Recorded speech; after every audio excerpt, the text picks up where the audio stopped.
All right, y'all. It is, let's see, 11 a.m. on the dot, Friday the 22nd of August, 2025, and I have a cup of coffee, a cafe misto, and I just filled up my gas tank, and I ain't talking about with the coffee, I'm talking about with the car. So, I am on my way to my parents' house. I'm recording from my new headset, which I'm pretty excited about. The capabilities and possibilities of. I had been wanting to get some sort of like a old school wired headset that had a specific microphone. Pardon me as I move it around. It might be even a little too close there. Let's try this. So, I've got it in a particular setting. I hope that it's a good one, and we're off to the races from here. I am in Cornelia. Just like I said, I got this coffee. I thought that that would probably be the needed ingredient for this clip, and I'm looking forward to it. I definitely will take a sip of water and pop a nicotine, and then we'll get into the recent events. Yeah, hold on. Mm, that's good water. And as I make my way back to the highway from this gas station as carefully as I can.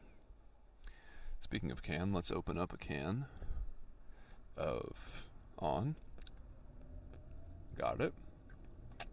Nice. I'm liking this. This is living up to my expectations so far for this moment. And yeah, this is awesome. So, yes, I have my coffee, I have my other vittles, and I'm happy, healthy, and ready to go. So, I have left Atlanta.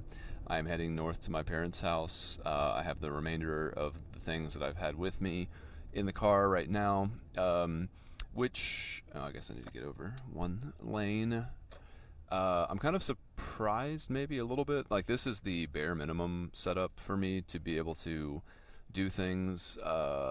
And honestly, actually, it's not even the bare minimum because there's several things here that I didn't use in between leaving. I did have a few extra things, so I'm happy with the number of things I have with me. They all fit very well in my car, and I can still see like out the back, which is kind of an important thing when you're driving a long distance. It's nice to have as much perspective as possible in order to stay as safe as possible. It's a little overcast today. I did find that I could actually ride my bike while using these headphones, and it wouldn't actually sound terrible. I was very pleasantly surprised. In fact, I found that the only thing that actually made it sound bad when I was biking was the fact that I was trying to compensate for the fact that I couldn't hear myself over the wind. So that's kind of interesting. I need to get on 441 north. I think I need to take a right here. Yes, that was a very, very understated sign. I'm often surprised. Like, I was going on a bike ride yesterday. And yesterday was my last day of work. So it felt a little special because I did it during my lunch break. And I hadn't really done that for a while, like go for a bike ride during my lunch, because I had sort of shifted my day for a really big bike ride, like 2 hours minimum, after I got off work. It'd be somewhere between 5 and 8:30 or so, depending on how things went. But yeah, yesterday I went for this bike ride, and funny enough, the whole point was to get more on nicotine. And I was planning on going to my usual quick trip, which is over. Actually, this one, I have a couple of usuals. This one is at the intersection of Howell Mill and Chattahoochee. And I was on my way there. And, on is great. It's cheaper. They give you more pouches per pack. They 20 instead of 15 as compared to Zen. The flavor lasts longer, and they also have more choices of potency from 2 milligrams all the way up to 8. I've been rocking the 2s for a while now. I like that a 2. I don't really have as many experiences with 2 milligrams as I have with 3 and above, where I'm like, oh, I need to take this out. Like, I can't handle this level of stimulation right now. So it's a nice level of like being able to on demand shift my consciousness just a bit without it being so much that I regret it and have to swish water around in my mouth in hopes that the solution to pollution continues to be dilution. But yeah, so I went into this gas station because I wasn't sure. I went into a different gas station on my way to Quick Trip because I wasn't sure if Quick Trip would actually have what I wanted because there are so many more varieties. And it just so happened that there was an representative there, and he hooked me up with some coupons. He gave me an Uber gift card, and I think supposed to be getting a Amazon gift card, but I need to actually write that down because I had to use a different email address to sign up for that, and I don't want to forget to check because it's not one that I check often. I'm getting a little bored of myself talking about this. So what's coming up? So today's the 22nd. It's Friday, like I said, and so I'm leaving for this trip this coming Monday. The minutia of my own life got the better of me. I got a little self-conscious there. Thank you for bearing with me. But yeah, so I am going to be leaving this Monday, and the first 6 days of the trip are tentatively planned out, both in terms of distance and possible places to sleep. I was remarking to my dude Compton, who has made actual appearances on the pod as well as just been mentioned a lot. And I was like, it'll be fun to get back in the mode of, sunglasses are on. It'll be fun to get back into the mode of figuring out how to basically plan, 5 to 7 days in advance or whatever it ends up being. I don't know if I'll need to really plan that far out because I have access to so many more resources on the bike than I would if I were hiking. But I look forward to that. But I do know that it's nice to have sort of a ramp up to that kind of a thing.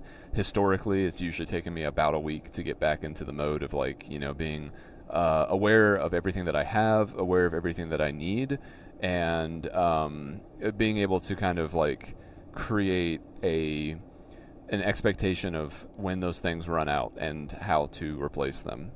So yes, the first leg is going to be Louisville, which is just a little shy of 400 miles, and that'll take me about 6 days to get there if I stick to my current schedule. I did hear from a coworker, now a previous coworker, recently that there is some sort of a tropical storm or hurricane or something going through the. He described it as being close to North Carolina, so I'm not really sure about all that in terms of what it might mean for me and the weather. But weather for the day of departure is looking good, and I'm happy about that. And yeah, I mean, I was describing. I've been going through a lot of my what I call digital needfuls, which is basically replying to text messages, sending emails, doing any kind of little tasks and everything. So I've actually spoken about many of these things already this morning to a variety of different people in a variety of different ways. And on that note, maybe I should take a sip of coffee to see if we can, inspire some creativity. There's 2 cups here, which is great because this stuff is really hot. Okay, it's just wow, it's so hot. I think 2 cups is a bit excessive, but I guess at this point now I'm actually kind of happy that I have it. So what else? What else is even going on? I had my last day of work, which was great. I recently made this Instagram reel that, I don't have a lot of people watching my stuff at any given time, but it is interesting to see when the people who do watch the things that I post and make, they interact with the content. It's given me a lot of pause because I experienced this maybe about a year ago when I first started posting stuff about Cybertrucks. I just thought that they looked interesting. I wouldn't say that I think that they look cool or that they look dorky. I like that they look unique. It's their it's not even a neutral way to describe it to say that they're an eyesore, but they catch the eye. When you see a Cybertruck, it's that thing looks different than what I'm expecting to see as a car shaped thing goes by me. Looks a little bit to me insectoid, honestly. It reminds me of a grasshopper or something like that. But yeah, so I made this Instagram reel about AI. And, I've been getting really, really into AI. And I have these flights of fancy where I will find like a new thing that I enjoy consuming as like it doesn't have to be something that necessarily increases my intelligence. It could also just be something that I enjoy listening to for comedy or just pure entertainment. Don't get anything out of it except for enjoyment. And I've done this before in my past. There was a period of time where I got really into auto mechanics and how cars worked. I really wanted to go to the Atlanta Technical Institute and learn how to basically do electronics for cars. This was like around the time that I was also working on iPhones, and I just felt like the iPhone engineering aspect inside of things was probably a little bit too nuanced and rarefied for me to actually get into meaningfully, because like all that stuff, iPhones are made in China, so it's like I'm not gonna learn how to put a circuit board together and then be able to go to a factory and like do that for my job or anything, because that manufacturing doesn't exist here. We have all the designers here who make that stuff work, but again, I don't think I'd be able to go to Atlanta Technical Institute and go straight into like designing circuit boards or anything like that. And I wanted it to be more hands-on. So I went in for auto mechanics, or at least wanted to, and they never replied to me, any of my inquiries about like it was weird too, because I didn't have this information. And I consider myself to be pretty competent when it comes to, internet searching. I wouldn't say that I'm a guru by any means. I don't know how you do search engine optimization, but I know how to use it as a consumer.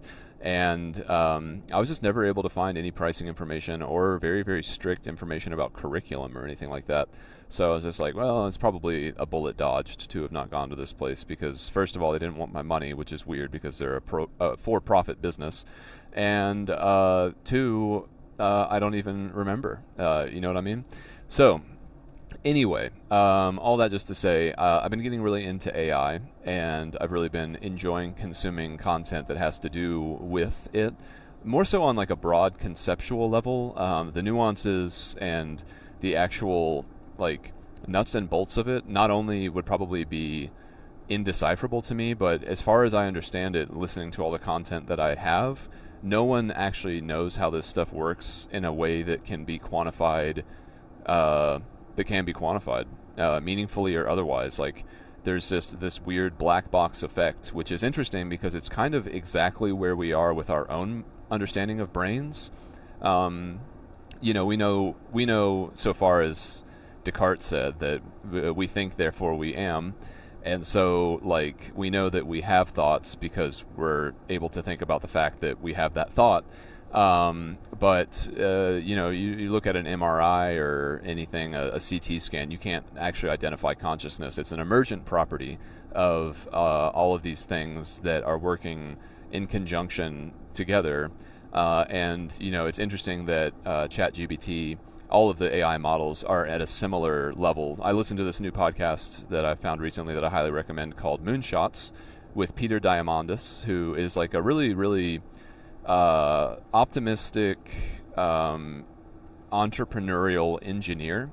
And it's just been great to like listen to this podcast and kind of go back in time and listen to as these AI models have progressed. Like, I get to kind of get the digest of each week by week happening for all of these different players in this space, and I've really, really been enjoying that.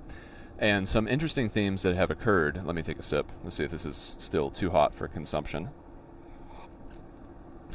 It's definitely warm, but sippable. But yeah, like a couple of interesting things that have arisen as themes in the podcast is that, these AI models, they need specific benchmarks in order to understand where they are relative to human ability. And so there's these benchmark tests like International Mathematical Olympiad, the IMO, and there's a bunch of other ones where, like, basically these AI models are asked questions that are perplexing even to experts in the fields that these questions apply to. And so basically they're trying to determine, like, at what level, at like a PhD level, at a graduate level, at an undergraduate level, high school level, at what level do these models like meet these kinds of intellectual inquiries?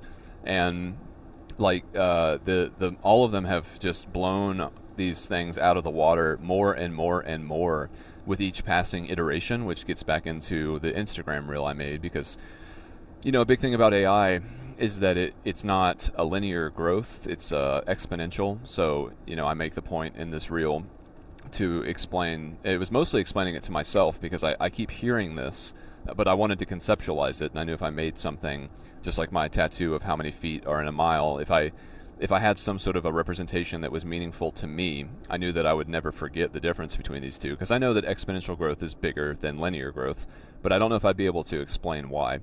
And so, like linear growth, it increases by one unit with each step. In exponential growth, it will double with each step. And so, at first the two graphs the lines of them will appear similar, but then at a certain point there's like this really sharp upward curve for exponential growth. And you might already know that, and that's fine. I didn't know that. I didn't know how to put that into words. I can see the graphs in my head. I understand that like the rise and the run of like a linear graph. I remember Cartesian cartoons, which were basically linear graphs. And also really annoying. I have a lot of memories of like that being homework assignments, like having to complete a Cartesian cartoon, which was just like looking at coordinates and then making a picture or a design.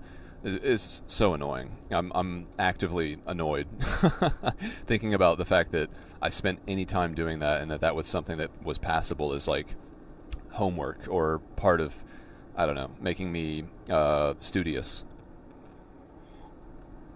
So I made this Instagram reel, and I didn't actually. Okay, let me take a step back just to finish this AI thought. So we basically have already bypassed. We have soared past the Turing test as a benchmark. Like where basically can this model is it distinguishable from conversation with a human? That's the Turing test, basically, right? And now these models, I mean, aside from the fact that you can't really guide them, like, I was trying last night, I've been talking to ChatGPT before I go to bed, a little pillow talk, it's romantic. And last night I was like, can you talk? I asked ChatGPT, I was like, what is the limit in terms of time with how long you can respond to something that I say? And, full disclosure, like I have the free versions, so I'm not sure if that's the limiting factor. But ChatGPT said that it could basically speak for any amount of time about anything. And so I asked it to give me a 10-minute summation of the arc of the narrative, whatever narrative story you could make about Harmontown as a podcast, like a story about the show. I asked it to do that, and it didn't turn it into a 10-minute thing, but it did get longer with each request to refine it. But so that's what I'm saying. It's like, it is like talking to a person, but, if I told a person like, gun to your head, you have to keep talking for 20 minutes, and I have a stopwatch to watch you do it, I don't think ChatGPT would pass that test. Which is fair, at least the free version. And so now we have these other benchmarks for artificial general intelligence and artificial superintelligence, which, as my reel discusses, artificial general intelligence means that AI is able to perform at or better than human level for any intellectual task. And I would say that we're certainly there. However, there's usually there's an emergent quality through artificial general intelligence that basically leads to artificial superintelligence, and superintelligence is it means that these AI models would be more intellectually capable than all humans combined if we all were able to do to share our brains. Some sci-fi plots come to mind about how to I don't know, like a dystopic kind of thing where artificial superintelligence has been achieved, and then somehow humans, we have to fight against that by uniting, like physically or digitally or spiritually uniting all of our brains in order to combat it on a level playing field. But in between those two steps, which are not very clearly defined at all, nor do they have criteria for meeting or not meeting to this point, Again, we don't even know how to really test these things at a certain point because, by definition, if something is beyond you and beyond your abilities, how do you even know how to measure it against what we describe as intelligence or ability, when we can't even fathom what it would be like to have that capability? You know, there's only so many things that we can do to really. There's a point where we can just no longer know anything about what's going on inside of this thing. It just becomes like the ultimate black box. I know that one of the suggested tests for artificial general intelligence, which again, that would include this emergent quality, which would be like recursive learning, where AI is able to actually improve itself without human intervention. And that's really when the possibility of an explosion of exponential growth occurs, because obviously right now, as one of my favorite coworkers from my previous job says, human beings are the bottleneck for AI's development in every aspect, whether it's, the prompts that we create to interact with it, or the code that goes into making it, or the electricity that we can provide for the GPUs that power it. We are the ultimate bottleneck for its growth at this point. I think I heard today, or not today, but recently, that like $1 billion a day is being spent on AI research, and I don't remember if that was in total, which honestly that wouldn't be very much money in total. So it might have just been for a specific provider of artificial intelligence. But let me just make sure I'm still recording. Good. But yeah, like we are the bottleneck, and as soon as it can recursively learn, it's going to take off. And so basically, this is an interesting thought experiment with AI. It's like, okay, well, if we asked one of these models, if we only fed it information up until 1930, would it be able to discover general relativity without any kind of hint of like, what the solution to Einstein's questions were, And so all that's very exciting to me. I'm really, really enjoying following along and just daydreaming about what the future could look like. And I want to share this positivity because I've been convinced for many, many years that things are only getting better, despite the general consensus to the contrary. I think that well, I mean, it's all really well summed up by Steven Pinker in his TED Talk, Is the World Getting Better or Worse? Where he goes over like the only way that we have to objectively measure such a question, which is like, poverty rates, literacy rates, infant mortality rates, lifespan rates, infectious disease, like all of these things that we do have data on, but aren't necessarily as salient as like watching, a news cycle on a given day about like terrorism or, inflation, these momentary things that happen to us in the present that take precedent over larger historical trends, So, yeah, I think it is a matter of faith. I think it's something that I believe in. I've never been someone who was very comfortable with either one of those words, like belief and faith. That to me, it's on its head, on its face, it feels very unscientific. But I think Homo sapiens. There's at least two different translations of that categorization, which of course we applied ourselves. We named everything, so it's not like sometimes I get the sense that when people think about a word that is used to describe something, that word becomes there's like a perception that word is essential to the actual thing that it describes. But I don't believe that any word is essential to anything. I think all of that is just an abstraction that we use to, put order on an otherwise orderless space, and it does work, at least insofar as our needs and desires to have agency in the world. Like it does, it's crazy that our desire to manifest things actually is a huge part of their eventual manifestation. But like, what am I talking about? Words, Homo sapiens. So yeah, thinking man is one of the translations of that.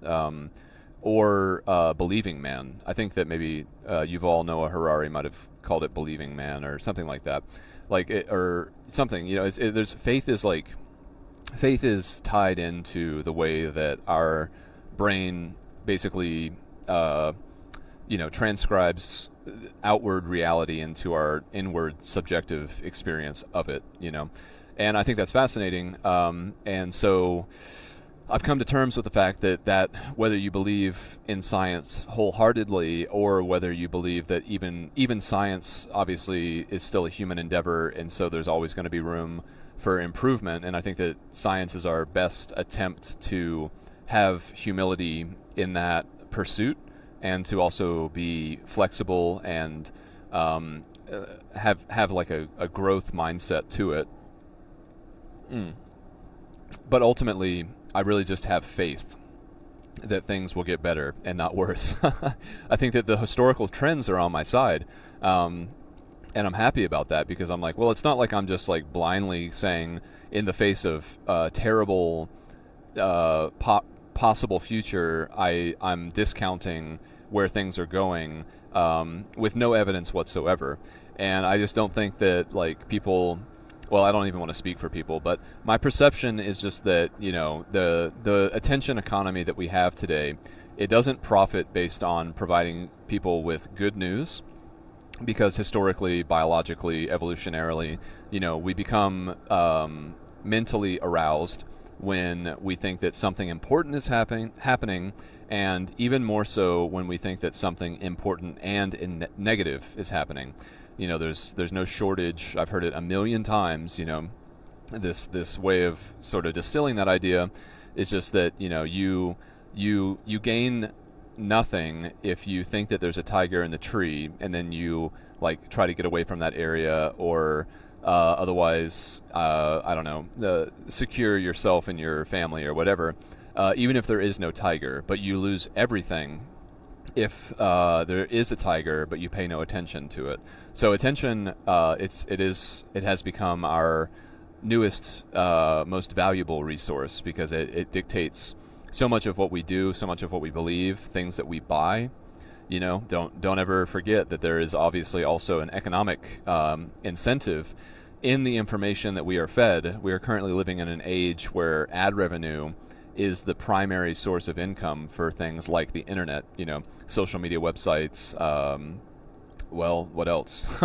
I mean, even Google, its primary revenue stream is ad revenue from search results and things like that. You get a little kickback anytime you click on certain links, or Google gets a kickback rather. So, all that just to say, I made this reel, and it was about how I think that the AI future, it is scary, but I think it's scary good, and that's my position of faith. That's my leap, and so I'm comfortable with that. And it's just interesting to see how people don't agree, and also that me espousing such beliefs puts me in a category of people who are, techno-fascist is the word that I've seen described so far, which was something I had to look up, because I was just like, I know what those two words mean separately, but I don't really know what they mean in conjunction. Like, I was just picturing like a little computer monitor with like a Hitler mustache. But yeah, it's like it's not an actual way of political ruling, a techno-fascist. It's just like a incendiary way of pointing out that someone prefers order and technology over more organic human goings on. I don't even know how to describe it. I'm gonna finish this sip of coffee real quick. That's good. I don't care who you are. That's real good. Love me a misto.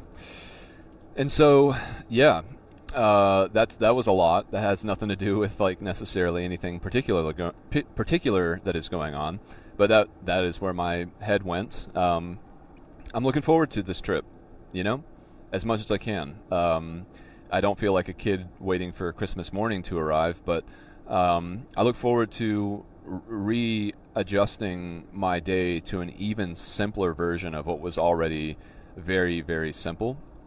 Wake up, pack up, bike, take a break, bike, take a break, so on and so forth. Find a spot, set up camp, go to sleep, wake up, and do it all again. And the format of the podcast where it's like half chronology, and half like list items. Like, I don't really have a chronology currently that is coming to the fore for me to mention. And I look forward to being more aware of my days as they go, knowing that I'm going to want to talk about the places that I'm going through, the places that I'm looking forward to going through, places I've been, rather than just like, the thing with living in Atlanta was that it was the same places every single day. Like it was all I could do to go for a bike ride at the end of it, which is why they became so long eventually. It was just like I'm so desperate for novelty. Like, where can I bike where I will have where I know that I will have several instances where I look around and I'm like, I have no idea where I am right now. And I love that. I love being like, man, like, I know that this ride is supposed to be like in the east side of the city, but the way this neighborhood is making me feel reminds me of other places entirely, maybe different parts of Atlanta or maybe just different parts of the U.S. And I really, really liked engaging with that and just seeing what the environment made me feel, because it was like this, it is a novel sensation, almost like, I don't know, it's tangible. Like I feel like if it affects my essence, Some places make me feel more free and light, and other places can make me feel more oppressed and confined, maybe within myself, depending. And I just found that in Atlanta, I was becoming understimulated with like the varieties of selfhood that I felt like I could inhabit and experience. So I do look forward to that, and I also look forward to the thoughts that I start to be able to further extrapolate on. I'm going to be keeping a list of things that I want to talk about, just like I used to in the Book of Moron. But it's going to be different too because of not drinking, which is interesting. Like I will be able to clear-headedly explore some of the things that I am thinking about in a way that I think I'll have more accountability towards, more of a leaning towards being consistent with my description of the thought, but then also how I will also carry the thought forward in terms of my ability to implement it or further reflect or to discard things as much as I can that maybe I don't like, whatever it ends up being. It's going to be interesting. I feel like there was like another thing about something. I don't remember. But in any case, I think the next clip will just be me on the trail. On the road, rather. There's not really a trail per se. And I look forward to beginning the journey in earnest, I'm sure I'll have a couple of things to say. Oh, I guess that was the last thing. Yeah, I look forward to also being able to have the ability to record at different times of the day. I liked saving it back in the Book of Moron for the end of the day, sort of like a certain type of dessert where I could actually look forward to sitting down with some sort of a beverage and talking to myself and really just going over the events of the day. But now I've thought about more so making even more clips, since I'm not necessarily saving it for an extra special. I think that I'm instead of having like a chunk of my day that I felt like was extra special, which is where I would just drink, now I feel like I have more of an ability to spread that out throughout the course of the day. So like the morning could be a very special moment. My afternoon break could be a very special moment. And again, the end of the day could continue to be a special moment, but it doesn't have to be like the highlight, I like the idea of being able to pack up in the morning, and while I'm like, rustling around, moving all my stuff, I have this headset on and I'm just like talking about whatever's going on in my mind. Maybe this will help me not to have to make so many list items, because I'll be able to actually talk about them more so extemporaneously in the moment when I actually have the thoughts, which is always preferred, because if I can capture that lightning in a jar, it's way more luminescent than if I have to like try to recapture it, especially if I'm pouring alcohol all over my brain in the meantime. So anyway, with that, I'm getting very close to my destination for today, and I'd honestly like to listen back to this to see what I think. Again, a huge part of these clips and this whole creation of this show in general is for me to be able to have material to reflect on, so that I actually have a timestamp and something to show for these days that mean so much to me, but also otherwise might be completely lost to the ephemeral void if I weren't recording them. So I'll take another sip. That's actually much hotter than the other one. Dang. And I will leave you there with a classic Love You Bye. And I will talk to you again sometime this coming Monday when I'm actually out and about. Love you, bye.